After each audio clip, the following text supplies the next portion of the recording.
Hey guys, Deanna and I are going to show you a really easy way of adding just a little extra something, right? A little flair to projects beyond the quilts with clear blue tiles. Yeah, did you know that you can do that to use, we're going to say that again. All right, guys, well, Deanna and I are going to show you how easy it is to use clear blue tiles. Now, you may at first be thinking, well, clear blue tiles, it's all about doing background quilting on a quilt, right? Right. Like that's the traditional way, and that's really how we do use them, is with your typical quilt sandwich. But today, I'm going to show you how to do it with a quilt sandwich, yes, but only very briefly, because the real bulk of what we want to share is how you can use them beyond the quilt projects, right? Yes.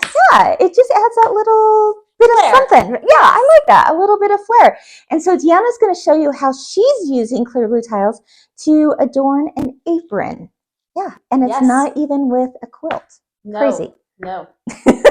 Yes. Yes. No. Yes. No. What Kim said. Okay. So, should we get right to it? Yes. Let's do it. Okay, so again, I'm not going to show you or go into a whole lot of detail about this, but just for your frame of reference, when you want to do a quilt with clear blue tiles, you're basically making a quilt sandwich. So I'm showing you here how I did that. So as we do with doing any type of background quilting on our quilts, we have our bottom layer of the quilt sandwich where we face that fabric piece down flat. Then the second layer, that's our middle of our quilt sandwich, is a piece of our project batting, and we place that right there smack in the center. As you can see, our background is a little bit larger, which is what you want for quilting. And then we take our top layer of fabric and we place it over the batting. After that, we do a series of taping down the edges just so that our needle doesn't pop up that fabric and get stuck. So that's the basis of starting to quilt a regular quilt sandwich. And then what I would do is I would take a series of clear blue tiles, they come in all kinds of sizes, place them on my project, do a quick little series of markings, and then I can put it onto my machine and background quilt this whole project.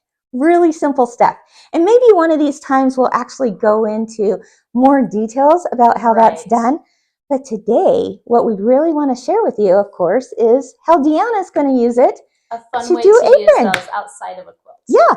So Deanna, why don't you go ahead and tell us what you're about to do? Okay. So I want to do one of those quilting borders. Yes. Yeah. On the bottom of this apron. Yeah. So I thought it'd be really cute for fall, for Thanksgiving, when you're in the kitchen cooking, all of that fun stuff. Which design are you going to use? The turkeys. Oh, yeah. And they're like upright, downright. Yeah. They're all over the place. Cute. They're kind of wild turkeys. Yeah. There you go. Okay. There you go. I like it. So we're going to use the clear blue tiles to mark the base of our apron. Since we have this seam here along the side and along the edge, I don't want to quilt on that. So I'm going to set the clear blue tile inside those parameters so that we're not quilting on the seams. What I like to say with clear blue tiles is that it's like a rubber stamp. You've probably heard me say that before, that wherever you place this tile, like Deanna did, that's exactly where the quilting is also going to land, right? So that's why you're putting it on the inside of those hems, right? Right, okay. Exactly. All right, so what size of tile are you using here? So today I've chosen to use, this one is a 5x12. Okay. We have a 5x14. 5x10, 5x7. 5x7. Yeah. Really, it doesn't matter the size, but because I do have a larger hoop that I'm going to be working with today, we could probably actually even start with the 5x14. Okay. Let's do that. All right, let's do that. So we're going to put this on here just inside those hems. Yeah. And just line it up.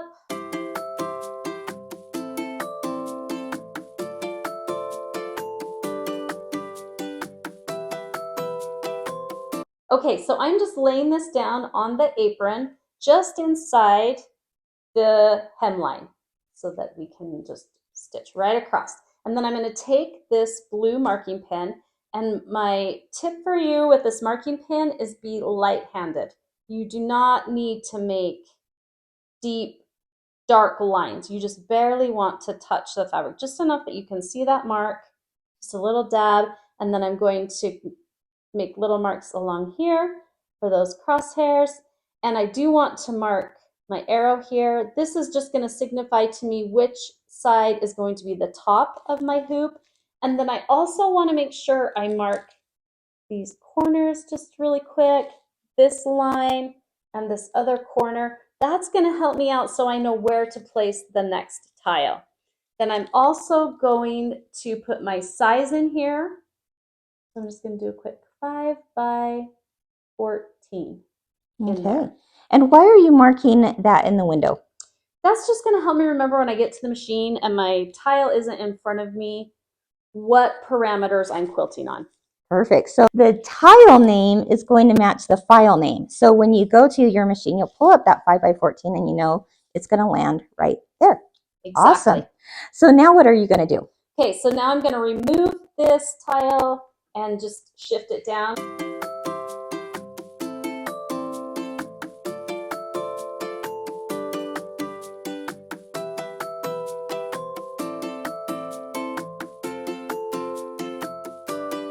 I'm just going to butt the edge of my tile up right along the edges of those marks I made. We just want the edge of the tile to the edge of the marking that I just made.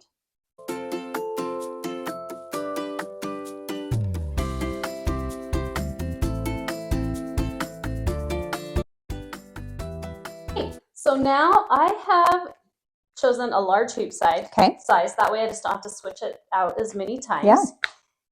But you can certainly do this. If you don't have a hoop size this big, that's not an issue. Oh yeah, you could do this with a 5 by 7 hoop. That's right. And you can just keep repeating that all the way down. Yeah. I decided to use the sticky back wash away because I want to be able to just float that apron in the hoop. I've already hooped that inside the hoop. I'm just going to score it.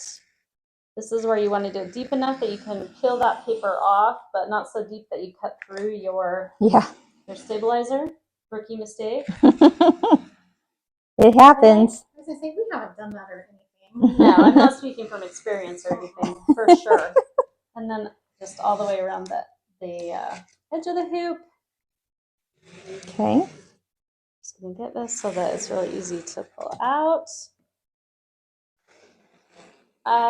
Anytime that I can use the sticky back and make it a little more simple, I like to use it. And I may have not scored this quite deep enough. This is kind of like peeling a sunburn. Yeah, it's very satisfying. That's what I was just going to say. There we go. Ooh, I got a big chunk. Oh, good job, Sam. I was so worried about cutting it. I overcompensated. There we go. Once you get it's okay. Once you get the piece off, the rest. Yeah. Oh. There you go. Expert son. That's what I was going to say.